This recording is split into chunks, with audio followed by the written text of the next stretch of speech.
Hi, welcome to this edition of Garden Guns. Okay, it's been a while after the glut of uploads over the Christmas period. That's not my fault, honestly. I've been waiting since, well, early January to get a hold of a BSA Ultra, BSA Lightning CLK. CLX? CLK? And it's coming in. Oh, no, they've got an issue. I think it's something along the lines of they can't get enough triggers to finish off production, or at least that's the excuse I've heard.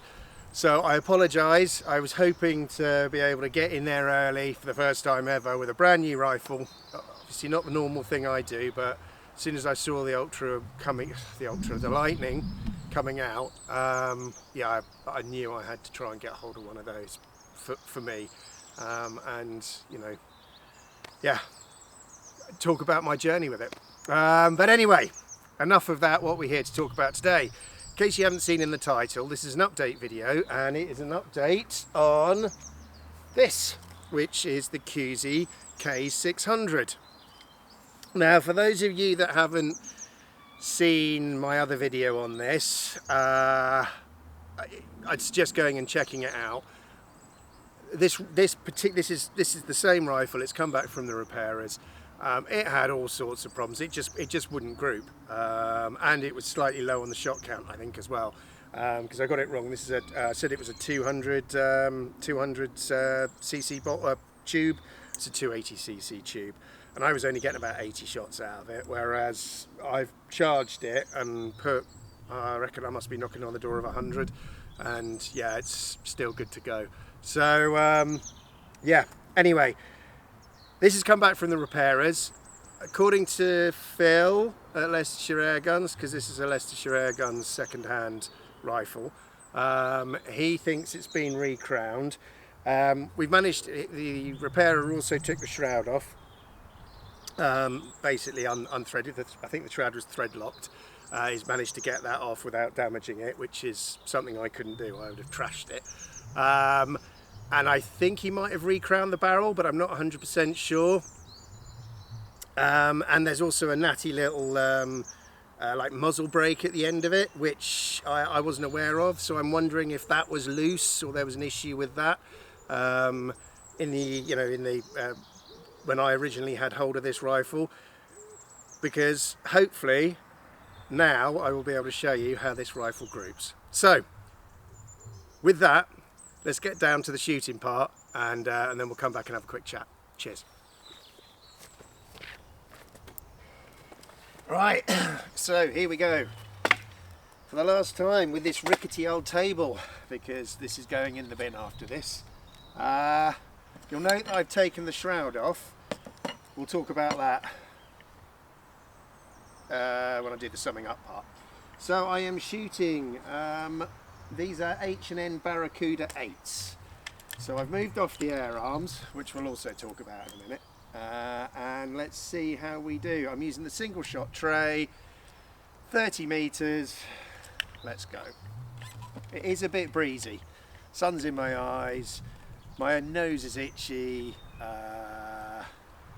And a myriad of other excuses to make up for my poor shooting now. So yeah, I won't do as well as I just did off camera.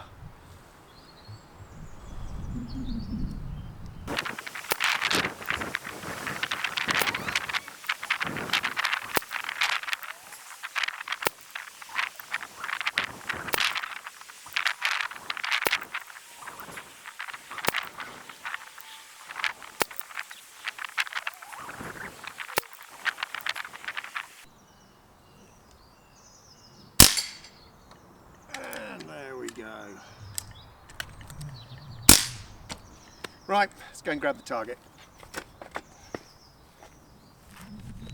God, Struth, it's cold when the sun goes in. My hands are freezing. Right, how do we do? Let's put you on there.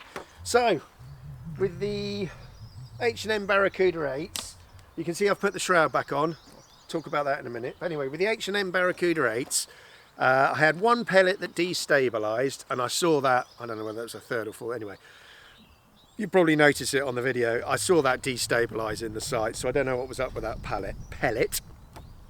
But even with that pellet, the main group's all underneath a thumbnail at 30 metres. Sorry, the whole group's underneath a thumbnail at 30 metres. The main group itself is less than half an inch across. So, you know, that's inside a 10p piece, which is, you know, more than adequate for anything I would do. Good enough for club shooting, good enough for everything else. Let's talk about the journey that I've had with the shroud and other bits and bobs and pellet testing. So if you're not interested in this part, skip ahead to the summing up, and yeah, I'll give you my final thoughts on the rifle. But anyway, so I started off shooting this with, for this video, I started off shooting this with the Air Arms, the Air Arms Diablo Fields. And the first group I shot with the shroud on, I ended up with two distinct groups. I'll tell you why in a minute, why they're no longer two distinct groups. There was a 4-shot group down here, a 4-shot group there, and then I ended up putting another 4 shots in, and I got there, put pellets in there, and there's 2 shots in there. So if you can use your imagination and imagine that there's still a bit of card in here, that would help.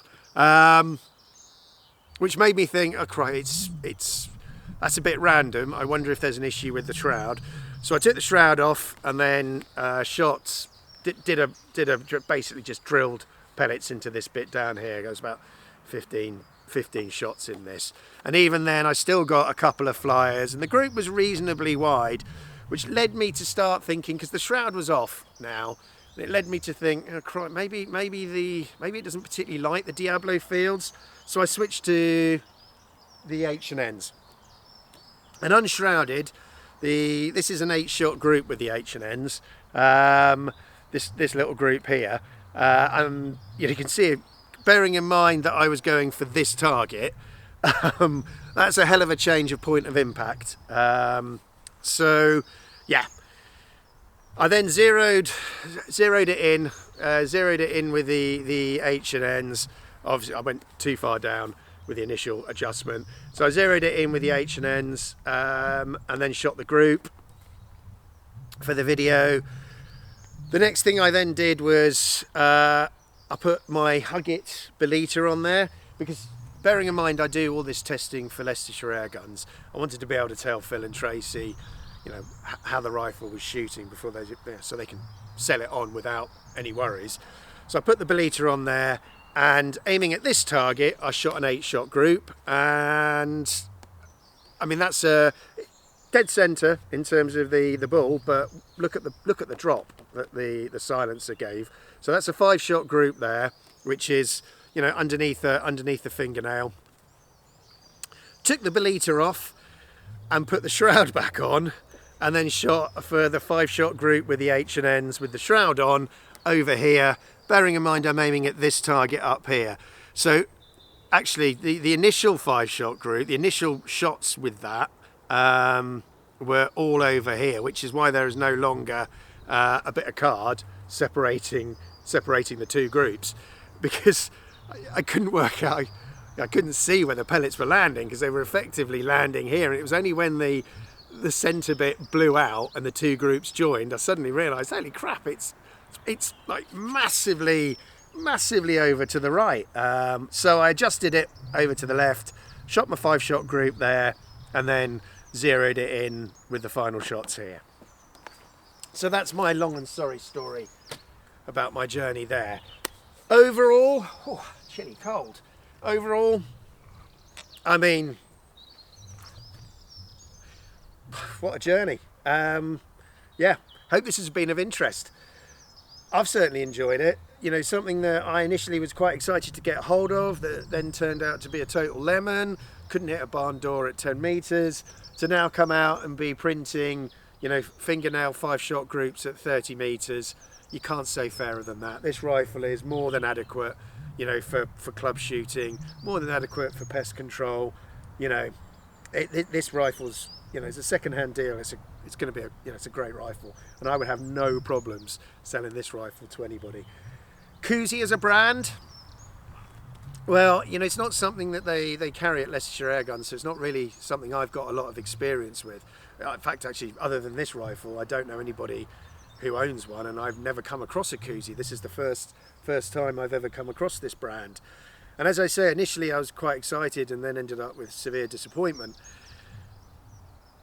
And therefore I think I would struggle to recommend, you know, unless I got a bit more experience with the brand and, you know, saw a decent amount of rifles go through brand new, you know, that didn't come back into the shop with issues. Yeah, I wouldn't recommend them over, say, Reximex or something like that at the moment. Having said that, you know, this rifle now it's been, you know, it's had somebody's magic pixie dust sprinkled over the top of it. This rifle, you know, as you can see, is shooting an absolute dream. So somebody out there is going to get an absolute stonker. Won't have this scope on it though. This is mine. Once again, I hope this has been of interest. Let me know, because if it is, then, you know, if I get another sort of rags to riches story, you know, a rifle that is a bit of a lemon that then comes back to me and is sorted, I'll think about maybe doing more videos like this. Just, yeah, let me know what you think. Thank you very much for watching. Keep an eye out, because at some point I should be getting a Lightning, if BSA ever pull their finger out. I think I've already said that. Anyway, stay safe, keep an eye out for the next video, and all the best. Cheers.